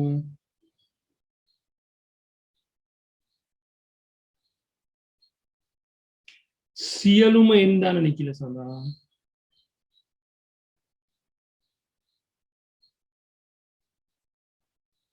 සියලුම n දාන නිකිල සඳහා සත්‍ය එතකොට මේ අපි හැදුවේ 7 වෙනි ගාන. 7 වෙනි ගාන. ඊළඟට මම යනවා 8 වෙනි ගානට. 8 වෙනි ගානට යනවා. 8 වෙනි ගාන දීලා තියෙන්නේ ඛණ්ඩාංක ජ්‍යාමිතිය වෘත්තය ඇසුරෙන් දීලා තියෙනවා. ඛණ්ඩාංක ජ්‍යාමිතිය වෘත්තය ඇසුරෙන්. ඉතින් මේ ගොඩක් ළමයි විභාගයට යනකොට මේ ඛණ්ඩාංක ජ්‍යාමිතිය පොඩි දුර්වලතාවයක් දක්වනවා. හරි. ඒ කියන්නේ සරල රේඛාව වෘත්තය ගන්න ගොඩක් වෙලාවට අත්හැරලා යනවා. ඉතාලම පහසු ගාන. හරි. තාම පහසු ගාන. ගොඩක් ළමයි. දැන් මේ වීඩියෝ එක බලලා කීප දෙනෙක්. හරි. 100ක් ගත්තොත් 70ක් විතර මේ ඛණ්ඩාංක ජ්‍යාමිතිය අත්හැරලා යන්නේ. හැබැයි ගොඩක්ම පහසුයි. හරි. මේකේ තියෙන තියරි ටික හරියට දැනගත්තා නම් ගොඩක්ම පහසුයි. ඒ වගේම මේ දේවල් සම්බන්ධ වෙනවා වෙන පාඩම් වලට. හරි. වෙන පාඩම් වලට සම්බන්ධ වෙනවා. විශේෂයෙන්ම අවකලන. පොඩි පොඩි තැන් වලට සම්බන්ධ වෙනවා. හරි. ඉතින් ඒක නිසා මේක මේ අනිවාර්යයෙන්ම ඉගෙන ගන්න ඕන පාඩම. ඒ වගේම කෙටි ප්‍රශ්න දෙකක් එනවා. එකක් වෘත්තයෙන් එනවා. අනිත් එක සරල රේඛාවෙන් යනවා. ඉතින් මේ දෙක අත්හැරියොත් මේ එක කෙටි ප්‍රශ්නයකට ලකුණු 1.25ක් ලැබෙනවා C.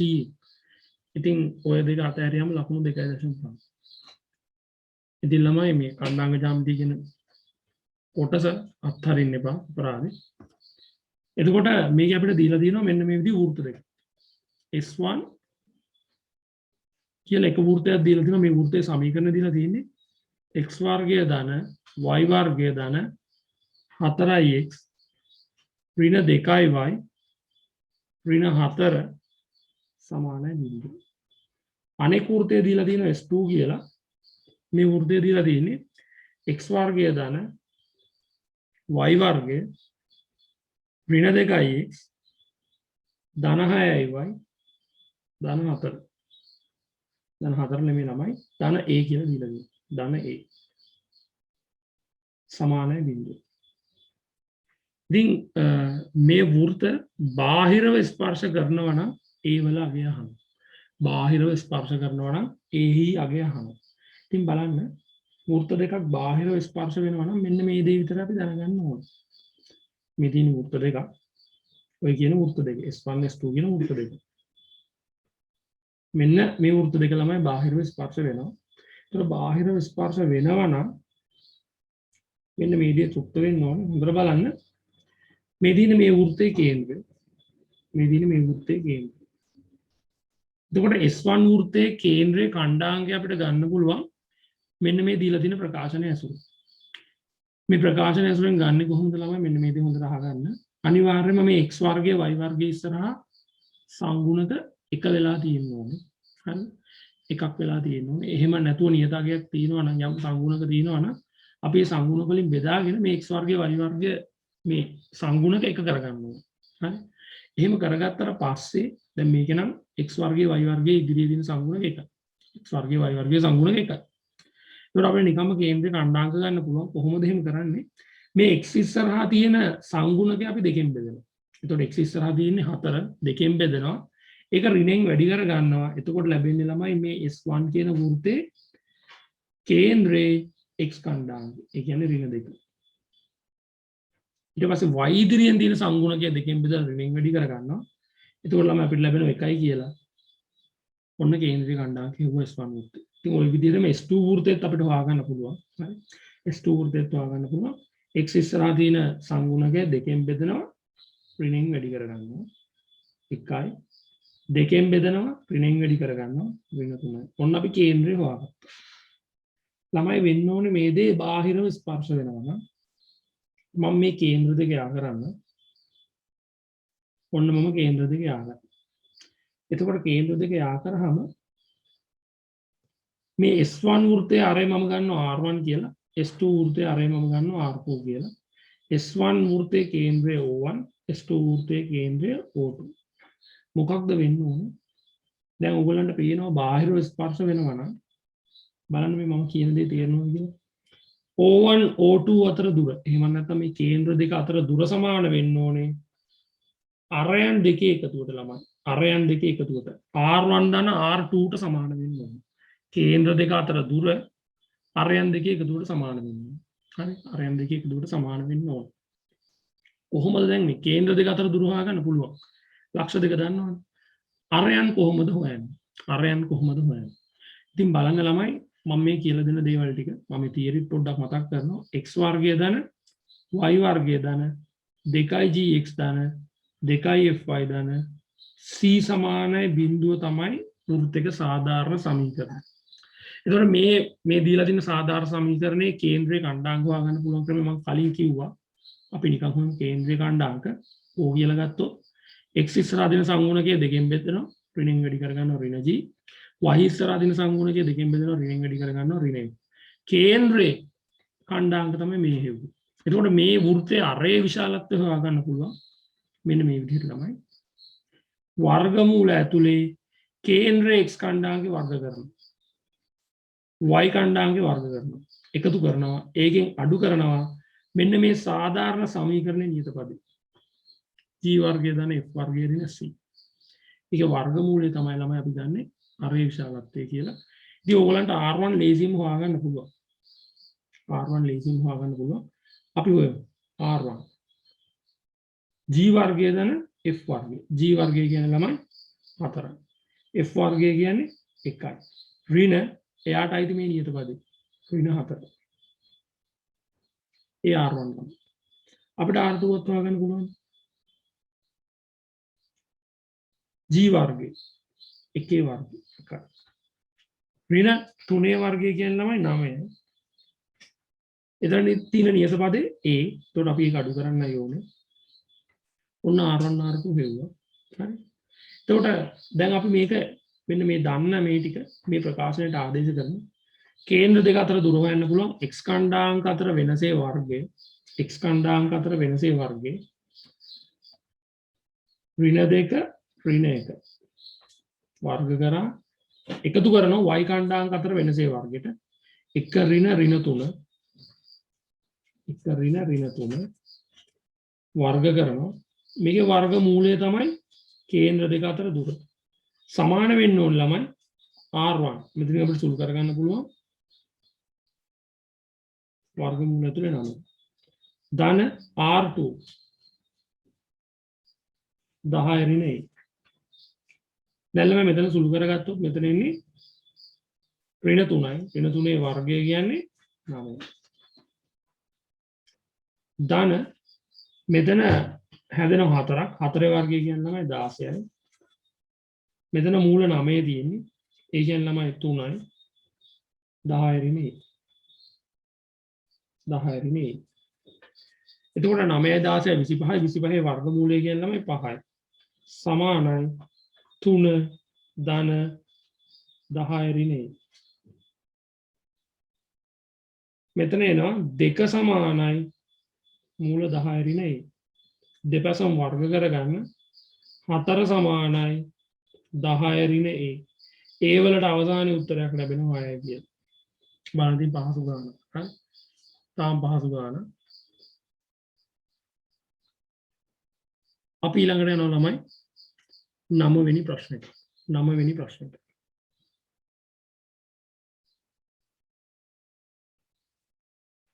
9 වෙනි ප්‍රශ්නේ. මෙතන අපිට මෙන්න මෙහෙම දීලා තියෙනවා. ලක්ෂ දෙකක් දීලා තියෙනවා. ලක්ෂ දෙකක් දීලා තියෙනවා.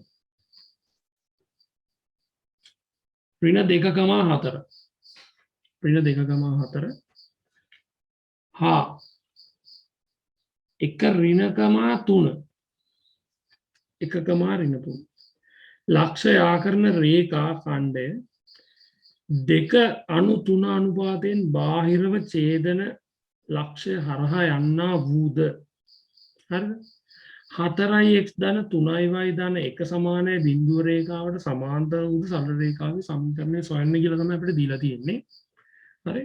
දැන් බලමු කොහොමද මේක හොයන්නේ කියලා. අපි බලමු මේක කොහොමද හොයන්නේ කියලා.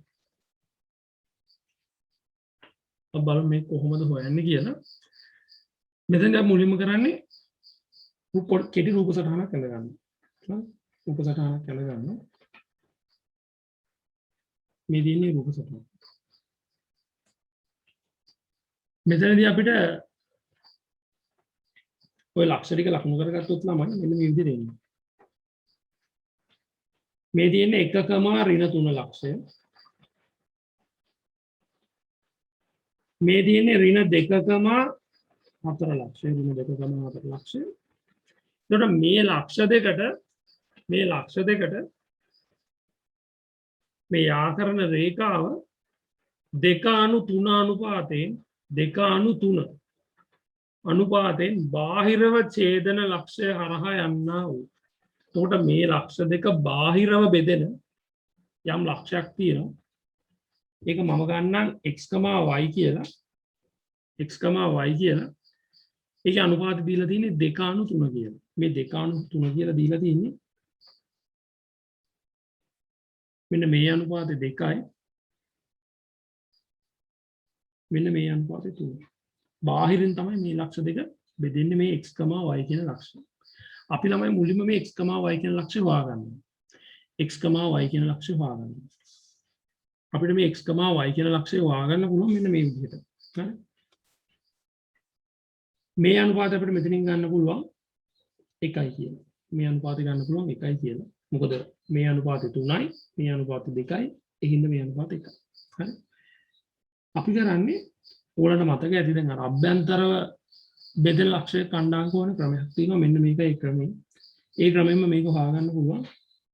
මෙතන තියෙන මේ x කණ්ඩායම් කියලාමයි මේ තියෙන x කණ්ඩායම්කේ අපි වැඩි කරනවා මේ පැත්තේ අනුපාතය. මේ පැත්තේ තියෙන x කණ්ඩායම්කේ වැඩි කරනවා මේ පැත්තේ අනුපාතයෙන්. බෙදනවා අනුපාතවල එකතු. හරි බෙදනවා අනුපාතවල එකතුයි. එතකොට මේ බාහිර වෙන්න මේ x කියන අගේ හොයාගන්න පුළුවන්. මොකද මේ අභ්‍යන්තරයේ මේ බෙදෙන මේ ලක්ෂය කණ්ඩායම් අපි දන්න නිසා. හරිද? බලන්න මම මේක හොයනවා. x වැඩි කරනවා 1. x වැඩි කරනවා 1. මෙතන තියෙන x කණ්ඩායම්කේ 1 එයාව වැඩි කරනවා 2. බෙදනවා අනුපාතවල එකතුවෙන්. එතකොට ළමයි අපිට ලැබෙනවා මෙන්න මෙතන තියෙන x කණ්ඩායම්ක ඍණ 2. මෙතන තියෙන x කණ්ඩායම්ක අපිට ලැබෙනවා ඍණ 2. එතකොට මෙතනින් x ට උත්තරයක් ලැබෙනවා x සමානයි ඍණ 8. x සමානයි ඍණ 8. તો ආරට y හොයාගන්නත් පුළුවන්. y වැඩි කරනවා 1. y වැඩි කරනවා 1. ධන ඍණ 3 කියන එක වැඩි කරනවා 2. ඍණ 3 කියන එක වැඩි කරනවා 2. බෙදනවා අනුපාතවල එකතු 3. එතකොට අපිට ලැබෙනවා මෙතන y කණ්ඩායම් 4. මේක සුළු කරගත්තට පස්සේ අවසානයේ අපිට y ට උත්තරයක් ලැබෙනවා 18යි. y සමානයි 18යි. ඊට අමතරව මේ ප්‍රශ්නේදී කියනවා මෙන්න මේ රේඛාවට සමාන්තරයි. මෙන්න මේ රේඛාවට සමාන්තරයි. මොන රේඛාවටද? 4x ධන 3y ධන 1 සමානයි බිඳුවට සමාන්තර වූද. හරි? 4x ධන 3y ධන 1 සමානයි බිඳුව රේඛාවට සමාන්තර වූද. කියන්නේ මෙතනින් යන මේ රේඛාව මම රේඛාවක් වඳින්න.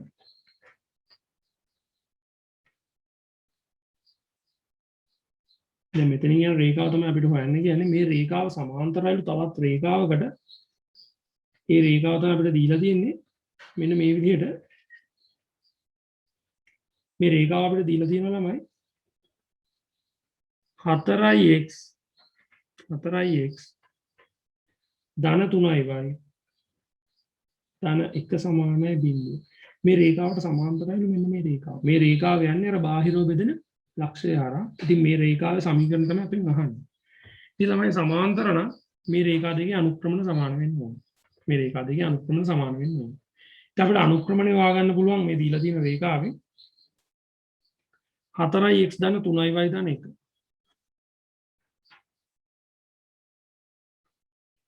මෙහෙම අපිට සමීකරණයක් දුන්නාම කොහොමද අපි අනුක්‍රමණය හොයාගන්නේ? මෙතනින් y යුක්ත කරගන්න.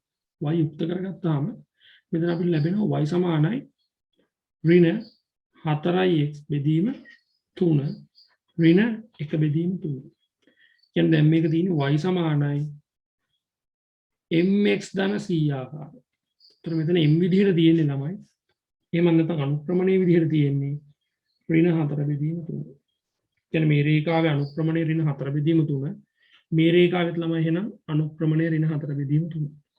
ඉතින් මෙන්න මේ රේඛාවේ සමීකරණය අහන්නේ අපි අපි ලක්ෂයක් දන්නවා. ඒ ලක්ෂය තමයි ඍණ 8යි 18යි. ඔන්න ලක්ෂයේ කණ්ඩාංක දන්නවා, අනුක්‍රමණය දන්නවා. එහෙනම් අපිට රේඛාවක සමීකරණය ලියන්න පුළුවන්. මේ රේඛාවේ තව සාධාරණ ලක්ෂයක් ගමු අපි. x, y කියලා. දැන් මෙතන x y අපි හෙව්වා. මේ රේඛාවේ සාධාරණ ලක්ෂයක් ගන්නවම x y කියලා. හරි. එතකොට මේ x y අපිට හොයන්න පුළුවන්. අපිට පුළුවන් මෙතන මේ x y ඇසුරෙන් මේ අපි ලක්ෂයක් දන්න හින්දා මෙතන ඍණ 8,18 අනුක්‍රමණය ලියන්න. අනුක්‍රමණය ලියන්න පුළුවන් මේ ඍණ 8,18යි x, y කියන එකයි උපයෝගී කරගෙන. එතකොට එන්නේ y කණ්ඩාංක අතර වෙනස y ඍණ 18 බෙදීම x කණ්ඩාංක අතර වෙනස x ඍණ 8 සමාන වෙනවා ළමයි අනුක්‍රමණයට ඍණ 4 බෙදීම 3ට.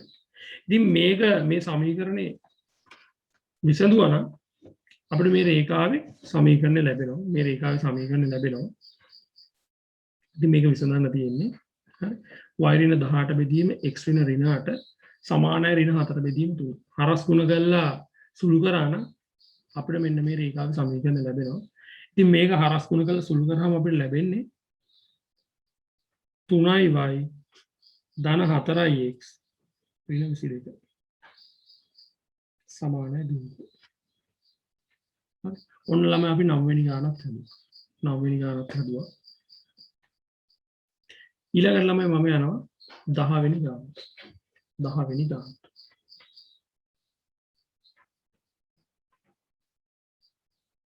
10 වෙනි ගාන.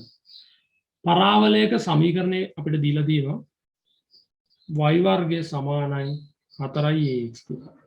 පරාවලයේ සමීකරණය දීලා තියෙනවා. මේකේ ලක්ෂයක් දීලා තියෙනවා at වර්ගය සමා 2at කියලා xy කණ්ඩාංක දීලා තියෙනවා. මේක වක්‍රය මත පිහිටන බව පෙන්වන්නේ. ඉතින් ළමයි වක්‍රය මත පිහිටන බව පෙන්වන්නේ මුලින්ම අපි කරන්නේ x කණ්ඩාංකේ ඒ අදාළ පැත්තට ආදේශ කරගන්නවා. y කණ්ඩාංකේ ඒ අදාළ පැත්තට ආදේශ කරගන්නවා. y සමානයි අපිට දීලා තියෙනවා 2at කියලා y කණ්ඩාංකේ. මේක වර්ග කරගත්තොත් එන්නේ y වර්ගය සමානයි 4i a වර්ග t වර්ග. ඔය y වර්ගයට ආපු උත්තරය.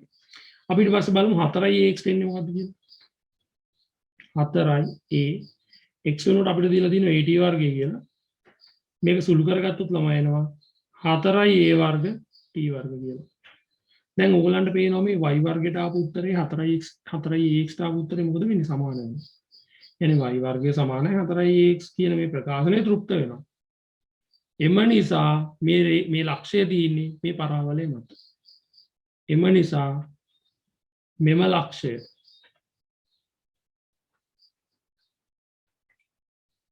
පරාවලය මත පිහිටයි.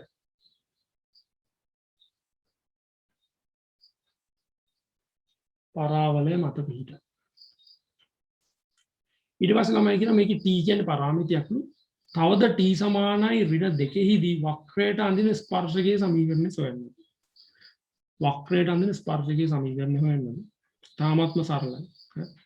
අවකලනයට සම්බන්ධයි. අපි මුලින්ම කරන්නේ ළමයි මේ පරාවලයට දීලා තියෙන මේ සමීකරණේ x විශයෙන් අවකලනය කරනවා. x විශයෙන් අවකලනය කරනවා. x විශයෙන් අවකලනය. x විශයෙන් අවකලනය කරනවා ළමයි. එතකොට අපිට දීලා තියෙනවා y වර්ගය සමානයි 4ax කියලා. මේක අපි x විශයෙන් අවකලනය කරන්න යන්නේ. y වර්ගය. අපි y වර්ගය අවකලනය කරද්දී දාම නීතිය තමයි ළමයි භාවිතා කරන්නේ. y වර්ගය x විශයෙන් අවකලනය කරන්න මේක මුලින්ම y වලින් අවකලනය කරනවා 2y. ඊට පස්සේ y ව තමයි x විශයෙන් අවකලනය කරන්නේ dy යට dx. සමානයි 4ax x විශයෙන් අවකලනය කරොත් ඕගොල්ලන්ට එනවා 4a කියන. ඉතින් මෙතන dy යට dx කියන ප්‍රකාශනයෙන් අපිට ලැබෙනවා අගය 4a බෙදීම 2y. 4a බෙදීම 2y. මේක සුළු කරගත්තොත් එනවා 2a බෙදීම y කියලා. dy යට dx. මොකද්ද ළමයි මේ dy යට dx කියන්නේ? මේ වක්‍රයේ ඕනෑම ලක්ෂයකට අඳින ස්පර්ශකයේ සාධාරණ අනුක්‍රමණය තමයි අපිට ලැබිලා තියෙන්නේ. හරි? යම් ශකයක් අවකලනය කරොත් අපිට ලැබෙන්නේ අනුක්‍රමණය කියලා ඕගොල්ලෝ අහලා තියෙනවා. ඒක ඕගොල්ලෝ දන්නවා. ඒතකොට මේ ලැබුණේ අනුක්‍රමණය. එතකොට මෙතනට මේ එක් එක් y කණ්ඩාංක ආදේශ කරනකොට එක් එක් මේ රේඛාව මත ලක්ෂවල ස්පර්ශක අපිට ලැබෙනවා. මේ රේඛාව මත තියෙන මේ පරාවලය මත තියෙන y අගයන් ආදේශ කරනකොට ඊට අදාළ ස්පර්ශක ටික ලැබෙනවා. ඒතකොට අපිට මෙතන මේ ස්පර්ශයේ සමීකරණ තමයි අපෙන් අහලා තියෙන්නේ. ඊට අමතරව අපිට t ට අගයක් දීලා තියෙනවා t සමානයි ඍණ 2යි කියලා.